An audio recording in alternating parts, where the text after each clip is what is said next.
I wasn't supposed to be working that night. The upscale restaurant buzzed with the usual symphony of clinking glasses and muted conversations, but tonight felt different. The air hummed with tension, thick and electric, like the moment before lightning strikes.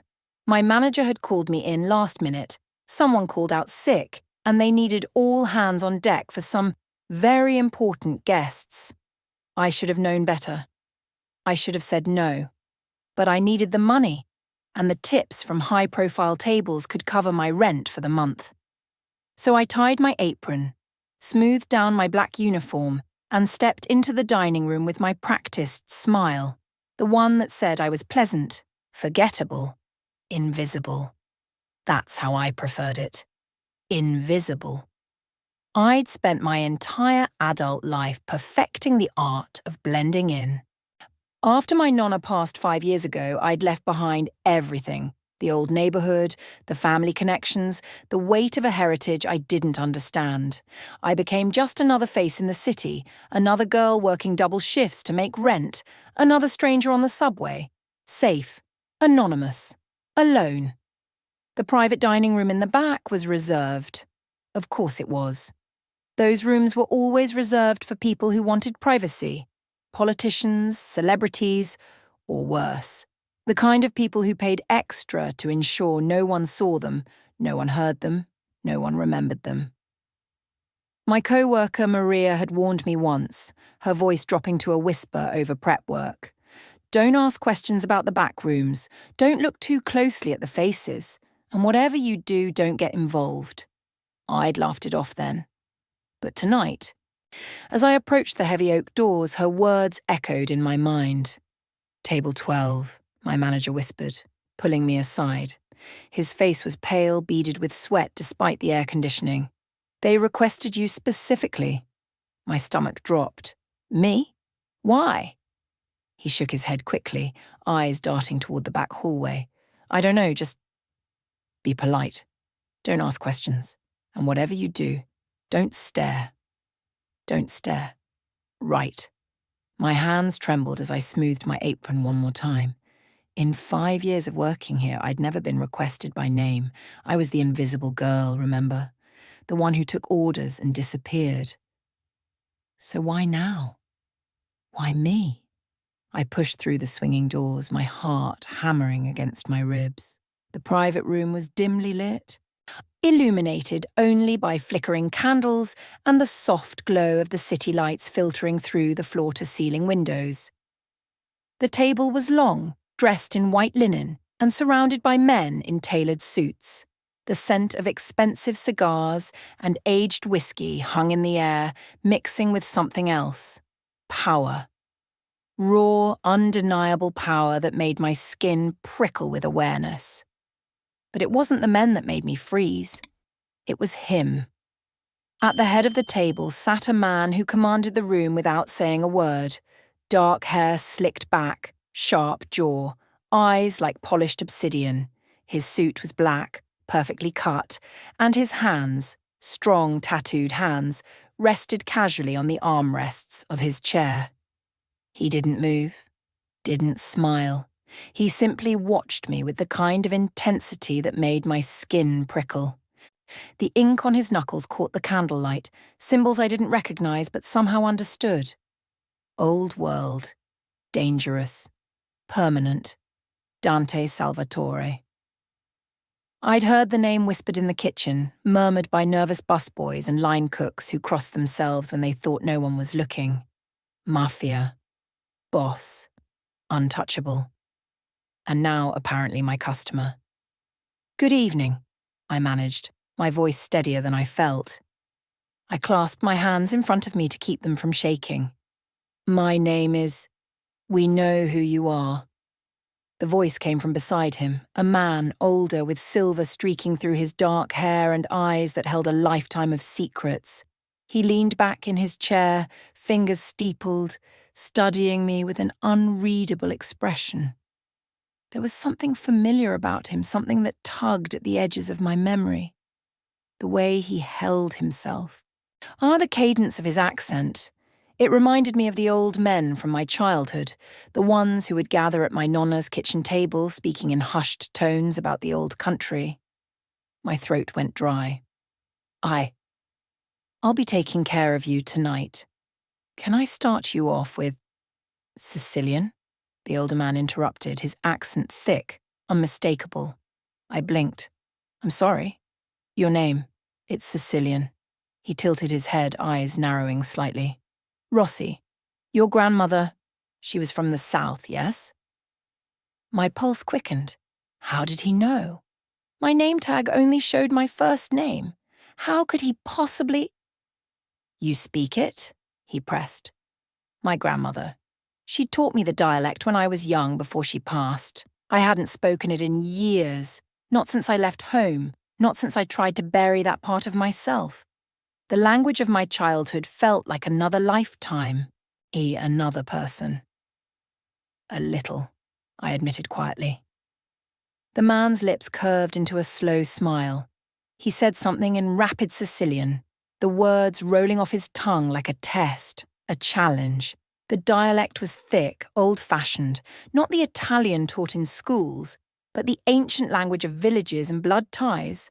I caught fragments: family, honor, home. And before I could stop myself, before I could remember that I was supposed to be invisible, I responded. Buonasera, Patri. Come sta? Speru ca stai bonu. Good evening, Father. How are you? I hope you are well. The room went silent. Every man at the table froze. Forks paused mid-air. Conversations died on lips. Wine glasses hovered suspended in disbelief. Even the older man, Dante's father, I realized, stared at me with something that looked like shock. But it was Dante who held my attention.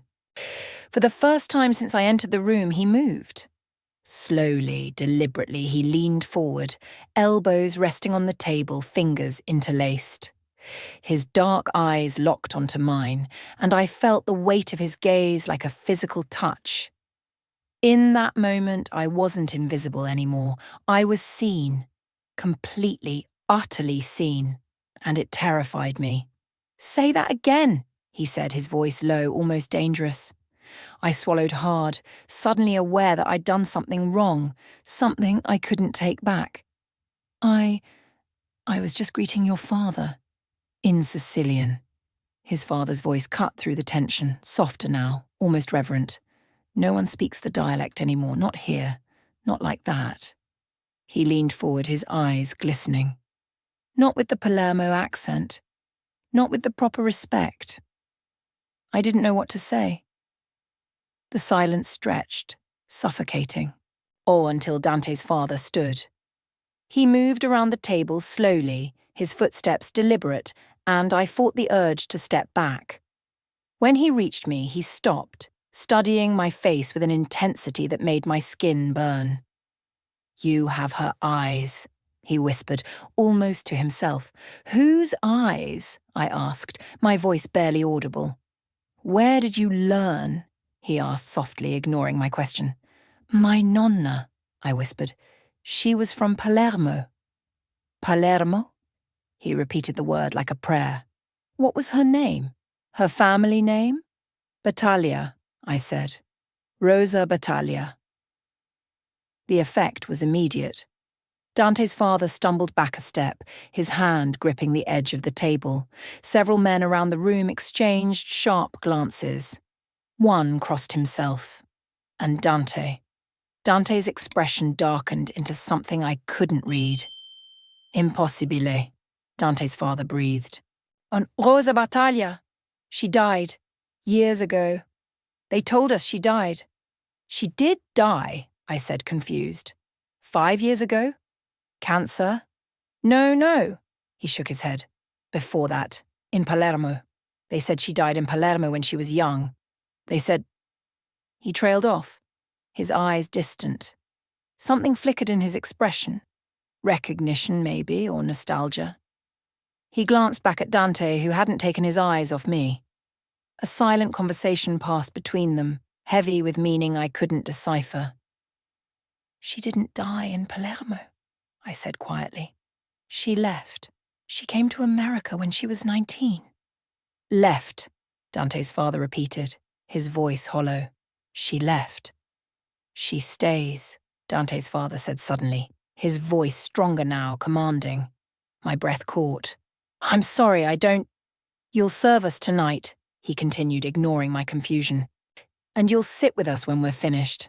My son would like to speak with you. He paused, his expression softening. Please, it would honor me. I looked at Dante, my heart pounding so hard I thought it might burst.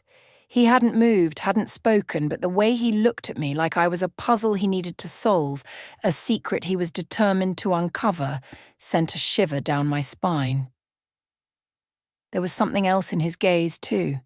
Something that looked almost like... recognition? No, that was impossible, we'd never met, but the way he watched me felt ancient, inevitable. I have other tables, I said weakly. Not anymore. Dante's voice was quiet, final. You're mine tonight. The words hung in the air, heavy and undeniable. I wanted to protest, to run, to disappear back into the safety of the kitchen. But something in his eyes stopped me. Something dark and magnetic and utterly inescapable. The same pull I'd felt in my nonna's stories. The ones she'd tell me late at night about the old country, about loyalty and blood and bonds that couldn't be broken. So I nodded. And that was the moment everything changed. The rest of the evening passed in a blur. I served them in silence, hyper-aware of every movement, every glance. Dante's father asked me questions in Sicilian about my family, my nonna, where she was from. I answered carefully, my voice barely above a whisper, while the other men at the table watched me like I was something rare, something unexpected. He asked about her life in America, about her neighborhood, her friends. With each answer, his expression grew more pained, more distant. She spoke of Palermo, he asked. Every day, I said. She missed it. The sea. The markets. The people. But she never went back. No. I set down a fresh bottle of wine. She said she couldn't, that it wasn't safe. Dante's father closed his eyes. She was right. But Dante said nothing. He sat at the head of the table, silent and still, his dark eyes tracking my every move. It was unnerving, the way he watched me, not with curiosity, but with something deeper, something possessive. Every time I approached the table, I felt his gaze on me like a physical touch. When I reached past him to collect plates, the air between us crackled with electricity. Once my hand brushed his shoulder, an accident, and the contact sent heat racing up my arm. He didn't flinch, didn't react, but his jaw tightened and I swore I heard him exhale. The other men noticed too. They exchanged glances, smirks hidden behind wine glasses. One leaned toward his companion and whispered something that made them both chuckle. I tried to ignore it, tried to focus on my job, on getting through the night, but it was impossible to ignore Dante Salvatore. When the meal finally ended, Dante's father stood and gestured to the empty chair beside his son. Sit, he said gently. I hesitated, glancing toward the door. My shift was over. I could leave. I should leave, but Dante's gaze pinned me in place. Slowly, I sank into the chair, my hands folded tightly in my lap. The men around the table began to filter out, one by one, until only Dante, his father, and I remained. The silence was deafening. Dante's father poured 3 glasses of wine, sliding one toward me. You remind me of someone, he said quietly, his eyes distant. A woman I knew a long time ago. Oh, from Palermo. I wrapped my fingers around the glass, the cool stem grounding me. My nonna. He smiled faintly, sadly. Perhaps. Sicily is a small place. Everyone knows everyone. He glanced at his son, something unreadable passing between them. What's your name? Your full name? Gianna, I whispered. Gianna Maria Rossi. Maria! He closed his eyes. She named you Maria. After her mother, I said. My great-grandmother. I knew your great-grandmother, he said softly. A long time ago. Before... He trailed off, shaking his head. Before everything changed. I wanted to ask what he meant, but something in his expression stopped me. Gianna. He repeated it slowly, like he was tasting the syllables. Then he stood, placing a hand on Dante's shoulder. Take care of her. Protect her. This is not a request. Dante's jaw tightened, but he nodded, and then his father was gone, leaving me alone with the most dangerous man in the room. Dante didn't speak immediately. He lifted his glass, swirling the wine slowly, his eyes never leaving mine. The silence stretched between us, heavy and charged. I could hear my own heartbeat, feel the heat of his gaze on my skin. You're afraid, he said finally, his voice low and rough. I swallowed hard. Should I be? His lips curved into the faintest hint of a smile. Most people are. I don't know who you are, I lied. Yes, you do. He set his glass down, leaning back in his chair. You knew the moment you walked into this room. The question is, what are you going to do about it? I couldn't deny it. The tension between us was suffocating, charged with something I didn't want to name. Why did you ask for me? I asked quietly. Dante tilted his head, studying me with that unrelenting gaze. I didn't. My father did. Why? Because you're Sicilian. He said it like it explained everything. And because he believes in signs. Signs? Dante stood slowly, moving around the table with the same deliberate grace his father had. But where his father's presence had been warm, almost paternal, Dante's was something else entirely. Dangerous, consuming, predatory. He stopped in front of me close enough that I could smell the faint scent of smoke and expensive cologne. Close enough that I had to tilt my head back to meet his eyes. This close, I could see the flecks of gold in his dark irises, the slight stubble along his jaw, the way his throat moved when he swallowed. You don't belong here, he said quietly. I blinked. Then why am I still here? His hand lifted. And for a moment I thought he was going to touch me, but he stopped, his fingers hovering just inches from my cheek. Because I haven't decided what to do with you yet. My breath hitched. I'm not yours to decide. His eyes darkened and he leaned in, his voice dropping to a whisper. That's where you're wrong, Gianna. The way he said my name, low, possessive, deliberate, sent a shiver down my spine. From the moment you spoke to my father in Sicilian, you became mine. From the moment you said your grandmother's name, you became part of this, part of us. I don't understand, I whispered. You will. His fingers finally made contact, brushing against my cheek with devastating gentleness. Soon enough, you'll understand everything, and when you do, you'll realize you never had a choice. I should have been terrified. I should have stood up, walked out, and never looked back. But I didn't. Because somewhere, in the darkest corner of my mind, I knew he was right. The pull I felt toward him wasn't just attraction. It was something deeper, something that felt like destiny. And that terrified me more than anything else.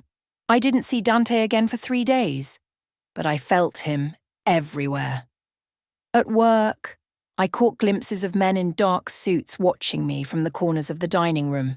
They never ordered, never spoke to me directly, but they were always there, silent, vigilant. When I left at night, a black car idled across the street, its windows tinted, its engine purring. The same car. Every night. I told myself I was imagining things, that I was being paranoid, but I knew better. On the second day, flowers arrived at the restaurant. 24 black roses, an impossible colour, rare and expensive. The card had no signature, just a single word in elegant script. Soon. Maria's eyes went wide when she saw them. Gianna, who sent these? I don't know, I lied. Black roses? She touched one of the petals reverently. These are serious. Whoever sent these is making a statement. I wanted to throw them away, but I couldn't. Instead, I took them home, where they sat on my kitchen table like a beautiful threat. On the third day, an envelope arrived at my apartment. Hand-delivered, slipped under my door while I was at work. Inside was a photograph. My grandmother. Young, maybe 20 years old, standing in front of a cafe in Palermo. She was beautiful. Dark hair, bright eyes, a smile that could light up the world. But it was the man beside her that made my blood run cold. Dante's father. Younger but unmistakable, they stood close, too close to be strangers. His arm around her waist, her head tilted toward his shoulder. The intimacy between them was undeniable. On the back, someone had written in faded ink, Palermo, 1975, before she left. My hands trembled as I stared at the photo. My grandmother had never mentioned knowing anyone named Salvatore. She'd never talked about her life in Sicily beyond vague stories and wistful memories. But this was proof of something she'd hidden, something she'd run from. And now, somehow, it had found me.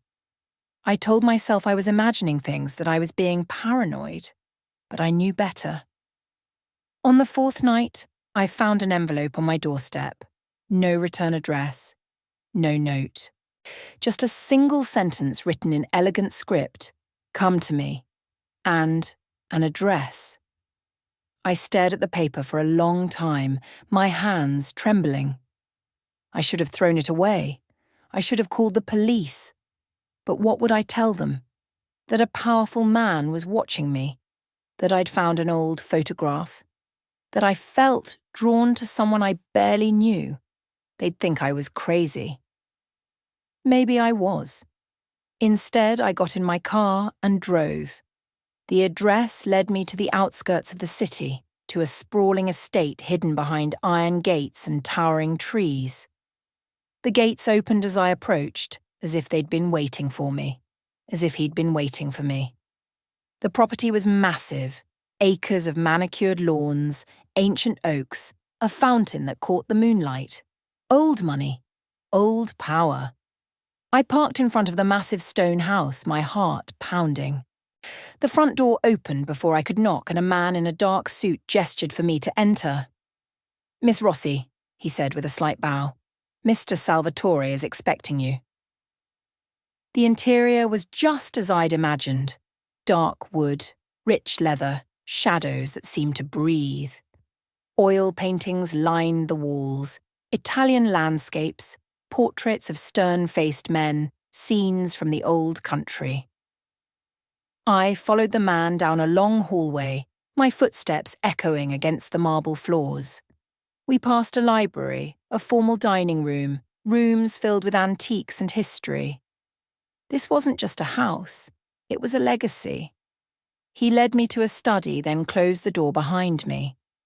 Dante stood by the window, his back to me, hands in his pockets. The city lights flickered beyond the glass, casting his silhouette in sharp relief. He'd removed his jacket, rolled up his sleeves. The tattoos on his forearms were clearly visible now, intricate designs that told stories I couldn't read. You came, he said without turning. Did I have a choice? My voice was steadier than I felt. He turned slowly, his dark eyes locking onto mine. There's always a choice, Gianna. Then why does it feel like I don't have one? A faint smile touched his lips. Because you don't want one. I bristled at his arrogance, even as part of me recognized the truth in his words. What do you want from me? He crossed the room slowly, stopping just in front of me. This close, I could see the details I'd missed before, the faint scar above his left eyebrow, the silver chain at his neck, the tattoos that disappeared beneath his rolled sleeves. The scent of him surrounded me, smoke and bergamot and something darker, something that made my pulse quicken. I want to know why a Sicilian woman is working as a waitress in a city like this, he said quietly. I want to know why you hide. My breath caught. I'm not hiding. Liar. His voice was soft, but the word cut deep. You've been hiding your whole life, from your heritage, from your name, from who you really are. I flinched, the truth of it stinging more than I wanted to admit. You don't know anything about me. I know enough. He reached out, his fingers brushing against my jaw, tilting my face up to meet his gaze. I know you're stronger than you pretend to be. I know you're running from something, and I know that whatever it is, it's about to catch up to you. My pulse raced. And you think you can protect me? His thumb traced the line of my cheekbone, his touch surprisingly gentle. I don't think, Gianna. I know. Why? I whispered. Why do you care? His eyes darkened, and for a moment something raw and unguarded flickered across his face. Because my father sees something in you, he said finally. And if my father sees it, then it's real. He paused, his jaw tightening. And because when you spoke to him in Sicilian, it reminded me of everything I've lost. The vulnerability in his voice caught me off guard. This wasn't the cold, controlled man who'd commanded a room full of dangerous men. This was something else, something human. Your father knew my grandmother, I said softly. Didn't he? Dante's hand dropped, but his eyes never left mine. Yes. How well? Well enough that when she disappeared, it nearly destroyed him. My heart clenched. What do you mean? I disappeared? She was promised to him, Dante said quietly. An arrangement between families.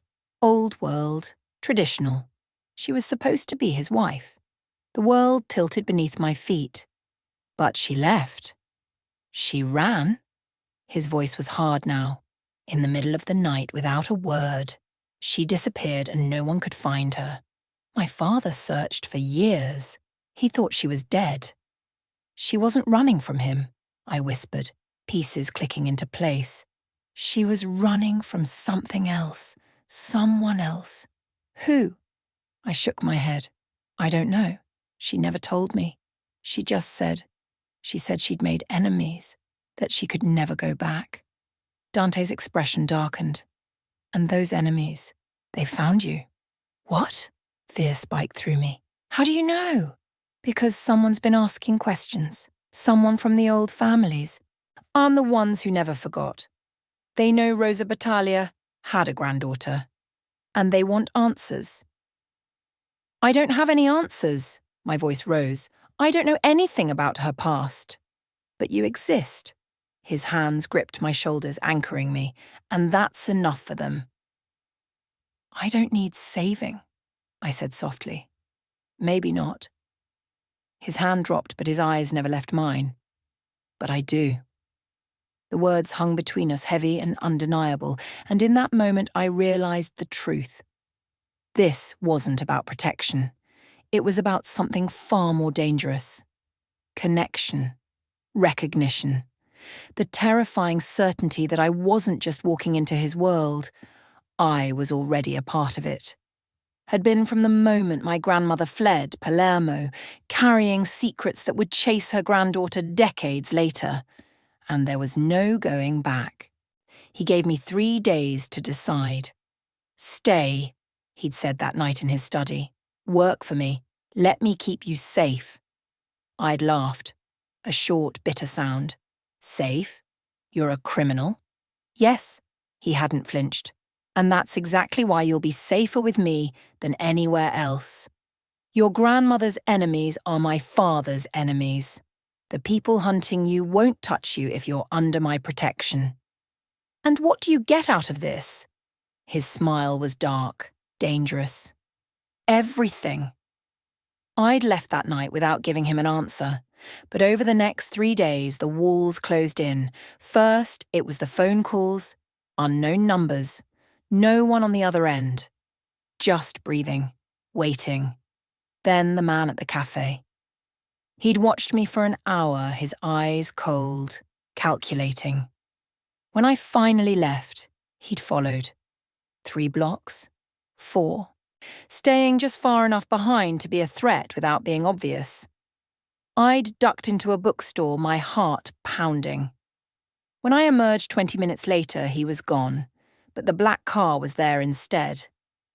And then, on the 3rd night, I came home to find my apartment door ajar. My blood turned to ice. I pushed the door open slowly, my phone clutched in my hand, ready to dial 911. But when I stepped inside, I found nothing missing, nothing disturbed, except for the single red rose on my kitchen table, and a note. "Time's up." My hands shook as I called the number Dante had given me. He answered on the first ring. Gianna. His voice was calm, steady, as if he'd been expecting my call. "Someone was in my apartment," I said, my voice breaking. Silence. Then, "Pack a bag. I'm sending someone." "Dante, now, Gianna." His voice hardened. "And don't argue. Don't hesitate. Pack what you need and be ready in 15 minutes. But they've made their move. We don't have time." The line went dead. My hands wouldn't stop shaking as I grabbed a duffel bag and started throwing things inside. Clothes, toiletries, my grandmother's photograph, the few pieces of jewelry she'd left me. I was zipping the bag when I heard it. Footsteps in the hallway outside my door. Slow, deliberate, stopping right outside my apartment. My heart hammered. I grabbed my phone, but before I could dial, there was a knock. "Miss Rossi." A calm voice, professional. "Mr. Salvatore sent me." I approached the door slowly, peering through the peephole. 20 minutes later, a black SUV pulled up outside my building. The same man who'd led me to Dante's study stepped out, his expression unreadable. "Mr. All Salvatore is waiting," he said simply. I didn't argue. I climbed into the back seat, clutching my duffel bag, and watched as my life disappeared behind me. The driver, a man built like a wall with kind eyes and gentle hands, introduced himself as Marco. He drove with practiced ease through the city streets, taking turns that seemed random until I realized we were checking for tails. "You're safe now," Marco said quietly. "The boss, he doesn't let anything happen to his people." "I'm not his people," I whispered. Marco's eyes met mine in the rearview mirror. "With respect, miss, you became his people the moment you spoke to his father in Sicilian." Dante was waiting in the foyer when I arrived. He didn't say anything at first. He just looked at me, really looked at me, his dark eyes sweeping over my face like he was cataloguing every emotion, every fear. Then he moved, crossing the distance between us in 3 long strides. His hands framed my face, tilting it up to meet his gaze. "You're safe now," he said quietly. I wanted to believe him. But the word safe felt like a lie when standing in the home of a man like him. "Who was it?" I asked, my voice barely above a whisper. "Who's after me?" Dante's jaw tightened. "Someone who shouldn't have been able to find you." "That's not an answer." He stepped closer and I fought the urge to step back. "Your nonna," he said slowly. "She wasn't just from Palermo, was she?" My stomach dropped. "How do you—" "She was connected. To people like me, to people like my father." His voice was soft, almost gentle. "Her family, the Battaglias, they were part of the old structure. Respected, feared. My grandmother was a seamstress," I said weakly. "She made dresses. She was the daughter of Antonio Battaglia," Dante interrupted. "One of the most powerful men in Palermo in the 1970s. She was raised in that world, groomed for it. And when she left, she didn't just abandon my father, she abandoned her family's legacy." I shook my head, tears burning my eyes. "No, she was just my nonna." "Maybe to you," He reached out, his hand cupping my cheek, his thumb brushing away a tear I hadn't realized had fallen. But to them, she was a traitor. And now they know you exist. The weight of his words crushed me. So what happens now? Dante's eyes darkened, and his hand dropped to my shoulder, grounding me. Now, you let me protect you. You stay here with me until I can end this. And if I don't, his expression hardened, then you die. Tonight, tomorrow, a week from now, it doesn't matter. They'll find you and they won't stop until they have what they want. What do they want? Answers. Revenge. Blood. He paused. Your grandmother left with something that belonged to them, something they want back. My mind raced.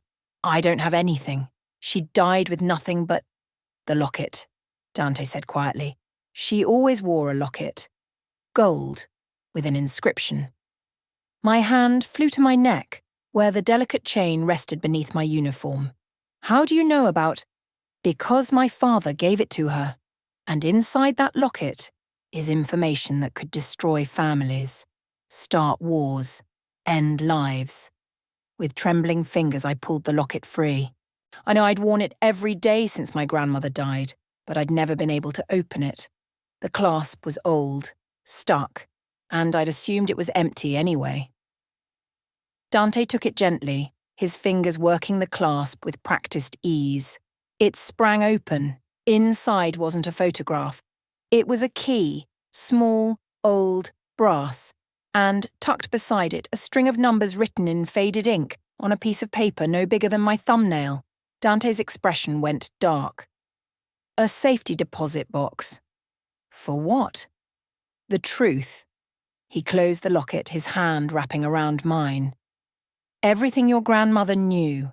Everything she took when she left. Names, dates, crimes that were supposed to stay buried. The brutal honesty of it stole my breath.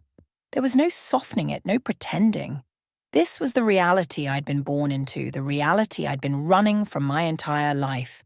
Oh, and now, there was nowhere left to run. Okay, I whispered. Dante exhaled, something like relief flickering in his eyes. Good. He led me upstairs to a guest room that felt more like a sanctuary than a prison. The bed was massive, draped in dark linens. The windows overlooked the city, the lights twinkling like distant stars. Rest, he said from the doorway. We'll talk more in the morning. But before he could leave, I called out. Dante. He paused, glancing back. Why are you doing this? I asked. Really? He was silent for a long moment, his eyes locked on mine. Because when I look at you, he said finally, his voice low and rough, I see everything I've tried to forget, and everything I've been searching for. Your father loved her, I whispered. Didn't he? He still does. Dante's jaw tightened. Every day for 40 years, he's loved a ghost. And when you walked into that room speaking her words, wearing her face, carrying her blood, you brought her back to him. I'm not her. No. He stepped back into the room, moving closer. You're better.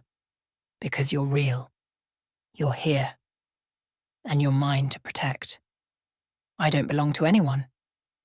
His hand cupped my cheek, thumb tracing my lower lip. Keep telling yourself that, Gianna. But we both know the truth. And then he was gone, the door clicking softly shut behind him. I sank onto the bed, my heart pounding, my mind racing. I'd walked into his world thinking I had no choice. But the truth was far more terrifying.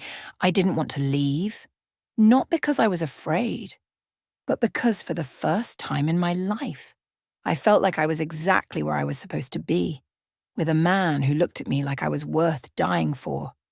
And that terrified me more than anything else.